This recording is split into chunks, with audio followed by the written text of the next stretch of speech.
Bienvenue à tous dans cette nouvelle vidéo. On se retrouve pour la seconde analyse de ce 31 août 2022 sur les Pokémon de la 7e génération.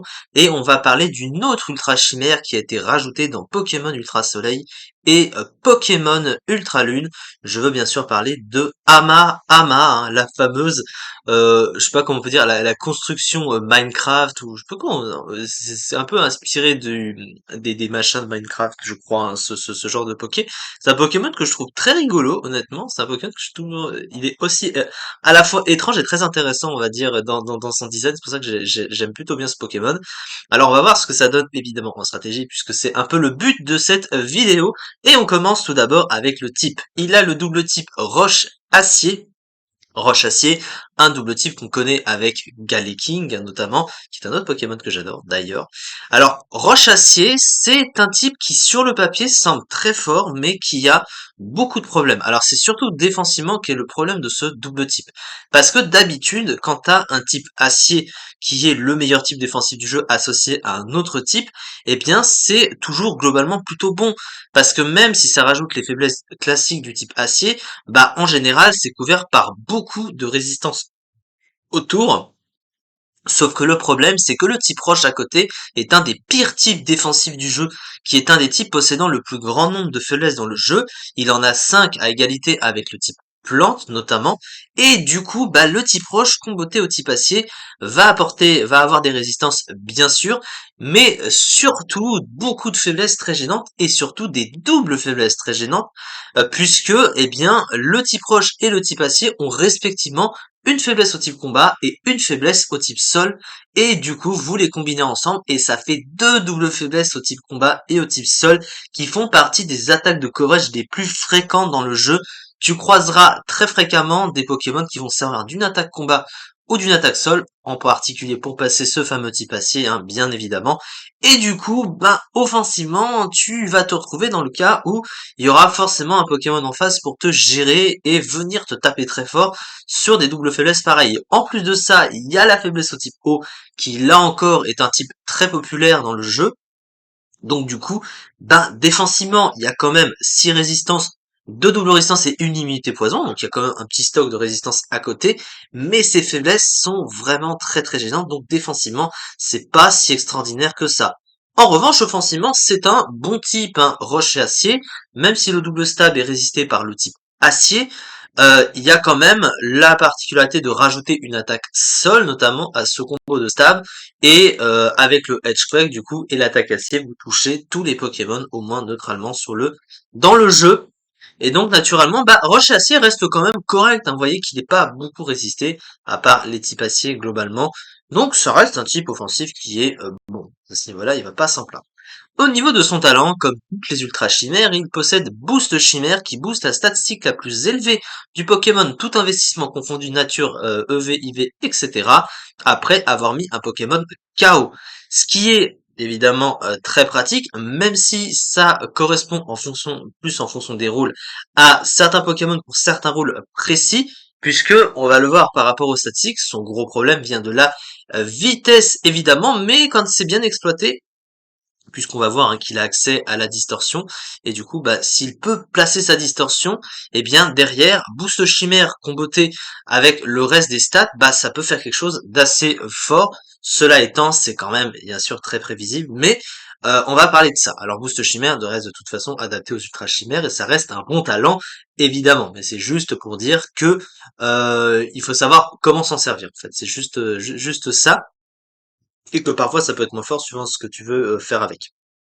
Alors, au niveau des statistiques, il a sur le côté offensif une bonne attaque de 131, donc comme la plupart des gros types proches, il tape fort sur le physique. Par contre, sur le spécial 53, évidemment, on n'en parlera pas, hein, mais de toute façon, il est orienté physique, ce Pokémon.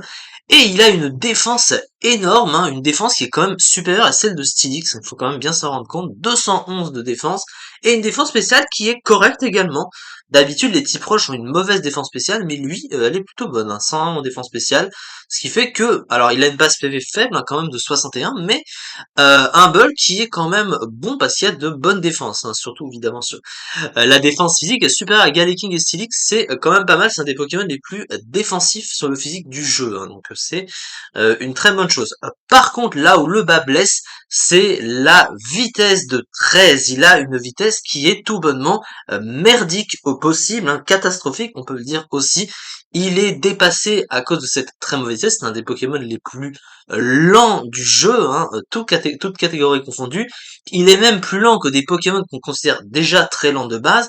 Tous les Pokémon, même, on peut citer par exemple Pinkurchin, hein, Watapic en français, qui a 15 de vitesse, hein, qui est déjà très très lent, mais lui il est encore plus lent de 2 points. Il est plus lent que Flagados ou Royada ou même Stylix d'ailleurs qu'on a cité avant, qui ont 30 de vitesse de base. Il est plus lent que Ronflex également, qui a 30 de vitesse. Ce Pokémon est dépassé par une multitude de Pokémon, autant défensifs et offensifs. Donc quand même, c'est incroyable. Mais il possède du coup une particularité offensive qu'on va citer juste après dans son move full.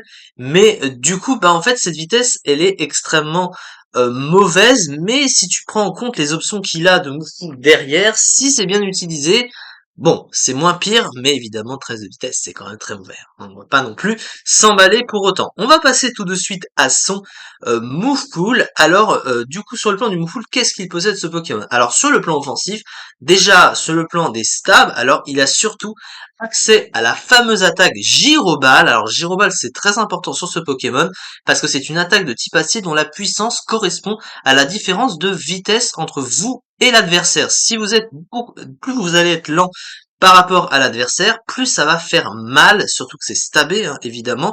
Et comme ce Pokémon a une vitesse merdique, hein, 13 de vitesse du coup, bah si vous prenez un Pokémon qui est très très rapide en face, et que vous sortez votre Gyroball du placard, ça va faire des dégâts immenses avec le stab. Donc vous voyez quand même que c'est quand même très fort. Et à noter en plus de ça que c'est la Gyroball la plus puissante du jeu avec ce Pokémon, parce qu'il n'y a aucun Pokémon de type acier qui est plus lent que ce Pokémon.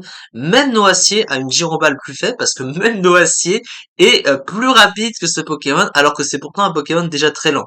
Lansargo, je crois qu'il a, je sais pas s'il a Gyroball Lansargo, mais ouais qu'il est très très lent aussi, et là encore il est plus lent ce cher Pokémon. Donc voilà. À côté, il a un move pool offensif qui est large, hein, il a un petit peu tout ce dont il a besoin.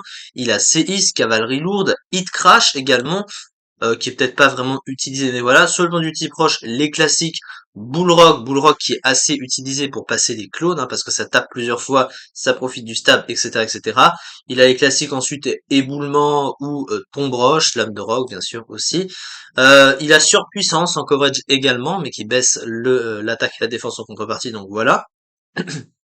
Mais quand même, c'est quand même plutôt intéressant. Alors sur le plan du soutien, il a pas grand-chose, mais il a surtout accès à la distorsion, donc il peut poser la distorsion lui-même pour un Pokémon qui est pas de type Psy, hein, c'est un Pokémon spécial, mais il a la distorsion, ce qui fait que s'il peut placer sa distorsion, eh ben, il va devenir beaucoup plus rapide que les autres Pokémon en face, et l'avantage c'est que quand t'es très très lent, justement, bah t'as beaucoup plus de chances de dépasser tous les Pokémon rapides en face, parce que tu vas rarement croiser beaucoup de Pokémon qui vont être plus lents que 13 de vitesse, donc en fait, dès que tu places une distorsion, bah, ce Pokémon va être plus rapide que beaucoup de Pokémon du coup voilà, hein, donc sous distorsion ce Pokémon peut être assez dangereux. À côté il a les pièges de roc également, donc il faut quand même le noter, mais la plupart des types proches le possèdent. Par contre sur le plan du reste, bah sur le soutien il a pas grand chose, hein. Il possède en move de boost uniquement Polyroche, mais pour un Pokémon avec 13 de vitesse c'est un peu nul. Il a l'accès à Autotomize, le allègement qui booste la vitesse de 2 crans et te fait perdre du poids, mais là encore, c'est pas vraiment très rentable. Tout à la distorsion, donc c'est un peu nul. Tu vas utiliser Pokémon sous disto, hein, très clairement. Voilà, mais bon, sur le point du soutien, c'est vrai que les Pokémon de type roche ont jamais été vraiment très bien logés à ce niveau-là, et il n'a pas du coup de move de boost adapté. Pour un Pokémon offensif, c'est toujours dommage, mais il y a au moins son talent qui peut le compenser, mais bon, voilà, hein, ça reste limité en termes de soutien. Alors, il y a les écrans quand même, voilà, mais c'est quand même très restreint. Alors ensuite, au niveau du coup de la fiche stratégique de ce cher Hamahama, donc une statistique exceptionnelle en défense, une excellente attaque et une bonne défense spéciale, un double type très bon offensivement et intéressant défensivement, un talent utile, une vitesse, un accès à Gyroball le rendant redoutable sous distorsion, mais une vitesse catastrophique et de mauvais PV, un double type lui octroyant des faiblesses communes au type eau, combat et sol, hein, voilà, globalement bloqué par les Pokémon sol en underuse. Sauf que là, c'est pas vraiment un jour parce qu'il n'est pas underused, hein. Il est never used actuellement ce Pokémon. Top tier never used, il faut quand même le préciser puisqu'il est troisième du tiers, hein. Il a 23,24% des usages en Never-Use seulement, donc évidemment un tiers où les Pokémon ne sont jamais utilisés entre guillemets, Never-Use, jamais utilisés, voilà, en français. Même si des Pokémon comme ça sont utilisés dans les tiers supérieurs, mine de rien, parce qu'ils apportent, hein, étant donné que c'est un excellent utilisateur de la distorsion, ce Pokémon, et ben dans des teams disto, il est très facilement utilisable, à l'instar d'autres Pokémon, vous voyez, on a Xatu, hein, qui est très utilisé dans les tiers supérieurs grâce à son talent Miroir Magique, hein, qui renvoie les Entry Hazard du côté de l'adversaire, ainsi que toutes les attaques de statut à côté. Donc c'est pas parce qu'il est Neverius qu'il est très peu, qu'il est pas forcément qu'il est jamais joué dans les tiers supérieurs, mais évidemment, hein, par rapport à tous ses défauts, on comprend pourquoi. En tout cas, ça reste un Pokémon qui est plutôt intéressant et pas mécontent d'en avoir parlé. Puis c'est un type acier, hein, évidemment. Ça reste mon type préféré, donc toujours content de parler d'un type acier, à part certains que j'aime vraiment pas. C'est rare, mais il en existe, évidemment, comme la plupart des Pokémon et des types hein, dans le jeu. Mais voilà pour ça. En tout cas, c'est ça pour cette vidéo. Il nous reste encore une analyse à faire aujourd'hui pour parler d'une autre Ultra Chimère qui a été rajoutée du coup avec Pokémon Ultra Soleil et Ultra Lune. Et c'est d'ailleurs la dernière qui a été rajoutée avec ça. Merci beaucoup du coup de m'avoir suivi pour cette vidéo et on se retrouve très vite pour la suite.